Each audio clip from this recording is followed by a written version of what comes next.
1h59 no Acre. Vamos continuar a entrevista aqui com o deputado estadual Manuel Moraes, ele que é líder do governo na Assembleia Legislativa, substituindo Michele Mello. Agora o líder é Manuel Moraes. Deputado, o seu Eládio está lhe perguntando o seguinte: Itaã, vê para nós aí, porque hoje é dia 14, e a Red Pontes, uma empresa terceirizada, Red Pontes, ainda não pagou, mas eles falam que é o governo que não repassou. E nós ficamos todo mundo lascado, né? Todo mundo cobrando a gente. Deputado, essa situação das empresas terceirizadas, quem é que vai colocar a ordem nesse negócio, hein? O senhor, na condição de líder do governo, com destaque para a Secretaria de Educação e Secretaria de Saúde, que são as duas maiores, utilizam muito desse recurso que eu digo, desse instrumento que são as empresas terceirizadas. Isso não lhe incomoda, não? Porque, vou lhe dizer, e principalmente no interior do estado, deputado, aí é que o impacto desses atrasos é forte mesmo. Então, todos que trabalham, por lei, devem receber a cada mês. As terceirizadas, elas vêm com muitos problemas. Primeiro era documento, era questão deles, conseguiram se organizar. Vem as questões dos repasses, todos os problemas que nós estamos vendo no Brasil, no Acre. A diminuição dos repasses, né, do FPE. Certo. E tem uma série de problemas burocráticos que faz isso. Nós ficamos tristes, nós estamos lutando para que não atrase o salário de ninguém. Mas os donos de empresa também, quando eles assinam um contrato, eles se responsabilizam, eles tinham de ter uma reserva para, num caso excepcional, poder não acontecer isso. E não sei se gastaram ou que não gastaram, mas hoje está muito perto da gente resolver esse problema, porque as empresas estão todas com documento em dias, a Secretaria de Educação e de Saúde tem muita gente, é muito difícil em todo o Acre, e claro que, coitado que estão atrasados, mas como são secretários fortes, são muito criticados, as pessoas usam para atingir o governo também, né? Mas o senhor entende que uma parte desses problemas que a comunidade apresenta está contaminado pelo ambiente político? O senhor não acredita que o que o seu Eládio falou, por exemplo, agora, ele está vivendo isso mesmo? Tudo no Acre é contaminado politicamente. Agora, existem pessoas que estão 1 mês, 2 meses sem receber, nós lamentamos, estamos, que nem eu falo, eu chego na Assembleia 8h30, fico até à noite, tentando conversar e achar os problemas para tentar ajudar a resolver. Então, as terceirizadas têm algumas empresas que realmente estão com 2 meses, que não recebem 1 mês e pouco, mas está em fase de pagamento. Já foi pago uma parte na semana passada e está em fase de pagamento. E vamos resolver isso aí, diga para o seu Eládio aí, a gente lamenta. Olha, a dona Rosa é moradora da Terra Prometida. E ela está lhe perguntando o seguinte: pergunta para ele qual é a solução para o pessoal, o que está sendo construído para resolver o problema da Terra Prometida, já que o governador é uma pessoa de muito bom coração, um coração grande. Claro que ela está ironizando aqui a sua fala. Ele está falando que são 20 famílias, mas não são. São 20 representantes das 420 famílias. É o que a dona Rosa está lembrando aqui. Então, sobre isso, é um fato lamentável, mas qual é o caminho disso? É se cadastrarem para ter acesso aos programas sociais do governo estadual e federal. Então esse é o único caminho. Ninguém resolve um problema dessa magnitude de uma hora para outra, como é que o que nós vimos lá é 20 a 30 famílias, e foi oferecido 25, com a garantia que vão ter uma casa, que vão ter um terreno e seu lar. Por que não escolhe as pessoas e os outros? Vamos buscar recurso. O governador esteve em Brasília 2 vezes, vai ser construído casa, o comprar terreno, vamos atrás. Mas não tem como resolver de um dia para a noite, não é dessa maneira que se resolve as coisas. Olha, deixa eu ver aqui, a pessoa, não sei se é a Socorro, é isso? Mas, novamente, o pessoal, obrigado aqui pela sua participação, novamente falando a respeito da questão das terceirizadas. Pergunta aí para o deputado Manuel Moraes se ele está sabendo por que o governador não está repassando o dinheiro para as terceirizadas. Pergunta para o representante do governador por que as terceirizadas estão fazendo os funcionários de gato e sapato. O que ela está falando aqui é que essa informação que o senhor colocou agora, de que o governo está repassando dinheiro para as empresas, não procede. Não, mas isso aí só é puxar no transparência que tá, os pagamentos estão feitos, né? Isso aí eu posso mandar para ti todos os pagamentos feitos. O que é que acontece? São muitas empresas terceirizadas, tem de saber quem está apto a receber, quem está legalizado, ou se falta alguma certidão, alguma coisa. Isso aí eu posso mandar para ti. Foi pago na semana passada várias empresas, tá entendendo? E me parece que tem 3 empresas com problema, mas que vão ser pagos também, já estão resolvendo os problemas deles. Boa tarde, sou Madalena, obrigado dona Madalena pela sua participação, moro no Floresta Sul. Quero saber do deputado quando haverá concurso para a ALEAC. Existe perspectiva disso? Pois sabe-se que muitos dos funcionários irregulares lá se encontram e muitos já estão em tempo de se aposentar e outros já até faleceram. O que estão esperando para a realização desse certame? Como é que está? Tem expectativa disso? Perspectiva disso? Bem, eu não sei na atual mesa diretora, mas eu já fui primeiro secretário da Assembleia e nós já fizemos um plano que tem que fazer um concurso urgente para a Assembleia. O que ela fala aqui procede, né? Então, procede, sem dúvida.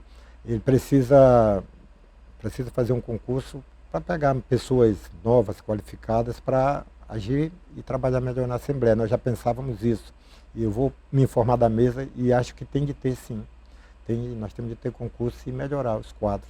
O senhor acha que o governador tem condições, digamos assim, financeiras para poder viabilizar isso? Na verdade, a Assembleia ela tem seu orçamento próprio. Perdão, né? verdade. Exatamente. Então depende do repasse. Com seu próprio orçamento, com seu repasse, dá para ela se organizar para fazer isso. Perfeito, perfeito. Me perdoe. Boa tarde, Itaã. Pergunta aí para o deputado o que o governo Gladson pretende fazer com relação ao realinhamento salarial dos servidores efetivos do Estado do Acre, tendo em vista que as secretarias do governo estão abarrotadas de servidores comissionados. É o Marco Antônio. Obrigado, Marco Antônio. E aí? O realinhamento salarial dos servidores. Olha, isso já fez barulho ali na frente, não foi? No ano passado foi recebido muitas categorias e foi feito ajuste em muitas categorias e falta outras.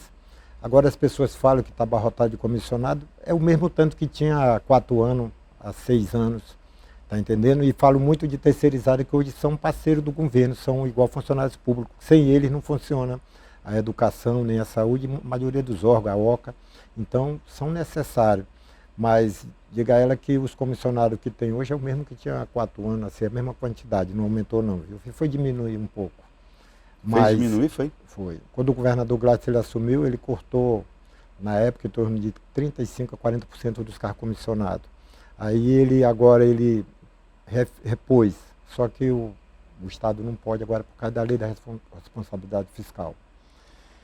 Bom, a pessoa não se identifica aqui, mas o problema que ele está colocando em relação aos funcionários do ISE, que os 300 de Esparta ali do ISE, como é que está aquela situação? Se o senhor acha que ainda tem como rever isto? Tem a situação do ISE, o governo quer fazer um projeto para levar para assistente social, como nos outros estados, e tem as pessoas que foram demitidos, né? Essas pessoas que foram demitidas, tem um projeto na Assembleia para cada ano deles pagar um salário, né, para amenizar, não é? Por quê? Porque não é uma decisão, que não podia continuar, é uma decisão da justiça, não é nem do governo, foi uma questão de justiça. Itaã, pergunte, Luiz Carlos, da Vila Acre. Itaã, pergunte ao deputado o que aconteceria se houvesse atraso no pagamento dos parlamentares. Eles acampariam nas escadarias do Palácio Rio Branco? Levariam colchões? Na verdade, graças a Deus, os parlamentares têm condições. Tem condições? Não precisariam. Tá certo. Eu vou fazer o seguinte. Eu vou pedir para o Laércio. Laércio, você pode apertar o biloto aí? Eu sei que vocês já apresentaram isso no Gazeta Alerta, mas como é um assunto de evidente interesse público, eu queria que você apresentasse para a gente uma reportagem, foi do Jair Alves e do Adailson, para que o deputado na condição de líder possa se se explicar, possa apresentar a linha de argumentação em defesa do governo no que se refere a esse problema aqui. Vamos lá, vamos assistir. Para as cirurgias ortopédicas do pronto-socorro de Rio Branco, o governo do estado decidiu terceirizar os serviços. De forma emergencial, em julho de 2021, a Secretaria de Saúde contratou o Instituto de Neurocirurgia e Neurologia, o INAU. Um contrato de 12 meses por R$ 9.868.000. Só que o dinheiro 4 meses depois se esgotou e o INAU continuou prestando serviço sem contrato. Só que de repente a Secretaria de Saúde tira o INAU e contrata outra empresa, a Meditrauma, pelo valor de R$ 13.390.000. O contrato acaba e, mais uma vez, o atendimento continua sem um contrato. A Meditrauma vai receber pelos serviços através de reconhecimento de dívida. No final, as duas empresas vão receber R$ 46 milhões, quando os contratos originais somados eram de R$ 24 milhões. O levantamento da Controladoria Geral da União mostra que esse não foi o principal problema. O Estado pode ter pago a mais R$ 9.111.000 com o superfaturamento dos serviços, principalmente da Meditrauma. Nesse gráfico, os auditores mostraram que após a terceirização do serviço, houve a multiplicação dos procedimentos cirúrgicos. Em agosto de 2019, foram 202 cirurgias ortopédicas no pronto-socorro. Com as empresas terceirizadas, em agosto de 2021, foram 564. O número foi aumentando mês a mês, chegando a ter quase 1.500 cirurgias em dezembro. Só que ao verificar as planilhas, se descobriu que as cobranças estavam superfaturadas. Quando se fazia um procedimento, as empresas dividiam a cirurgia em 4 etapas e cobrava por cada uma delas. Era um único procedimento, mas para receber havia multiplicação do valor. E o que conseguimos identificar foi que, na verdade, o que aumentou não foi totalmente o número de pacientes, mas sim o número de procedimentos executados em cada paciente. Um paciente que executava uma cirurgia passou a executar 5, 4, 3 procedimentos pela empresa contratada, e isso faria com que a cobrança dos procedimentos executados fosse maior. No relatório da CGU, existem vários casos como exemplo. Nesse daqui, o paciente fez a cirurgia no polegar. O procedimento cobrado no laudo médico custaria R$ 3.500. A Meditrauma, então, cobra por outros procedimentos que necessariamente teriam que ser feitos na cirurgia geral. No final, a conta para o Estado ficou em R$ 16.100, R$ 12.600 a mais. A CGU descobriu 4.683 procedimentos, onde 60% estavam irregulares com valores cobrados a mais. Só de manipulação articular foram 1.403, um procedimento considerado de menor gravidade. No SUS, a tabela determina o pagamento de R$ 122. O INAU cobrou R$ 3.900 e a Meditrauma R$ 3.150. Até a data da finalização do relatório da CGU, o Estado pagou de forma irregular à Meditrauma R$ 7.753.000 e a INAU R$ 1.357.000. Só que existia uma outra forma de superfaturamento que fez com que a Meditrauma tirasse muito dinheiro do Estado. No contrato, ela deveria fornecer as órteses, próteses e outros equipamentos especiais nas cirurgias ortopédicas. O problema é que ela comprava esse produto no mercado e, quando repassava à Secretaria de Saúde, cobrava o preço 3, 4 vezes a mais. No final, a CGU descobriu que o prejuízo chegou a quase R$500 mil. Dos itens pesquisados pela CGU, vamos mostrar o exemplo da haste intramedular. A Meditrauma cobrava R$ 4.385. Os auditores encontraram no mercado a mesma peça por R$ 1.420. Só com essas peças, a Secretaria de Saúde pagou a mais R$ 174.968. Identificou-se que a empresa teria que fazer orçamentos no mercado, a própria empresa faria orçamentos no mercado e apresentaria o seu preço, menor que os orçamentos realizados. Nesses orçamentos, identificou-se que muitos dos valores pagos por órteses e próteses pela CESACRE estariam com valores maiores do que os valores praticados em outras contratações da administração pública. O Tribunal de Contas da União também entrou no caso e descobriu que a Secretaria de Saúde mudou a regra da licitação. Contratou a Meditrauma, mesmo ela ficando em segundo lugar no quesito de preço mais baixo. quando o Estado foi notificado, decidiu manter a Meditrauma e retirar todo o dinheiro repassado pelo governo federal e usar apenas recurso próprio para tirar a investigação dos órgãos federais, como o Ministério Público, Polícia Federal, CGU e o próprio TCU.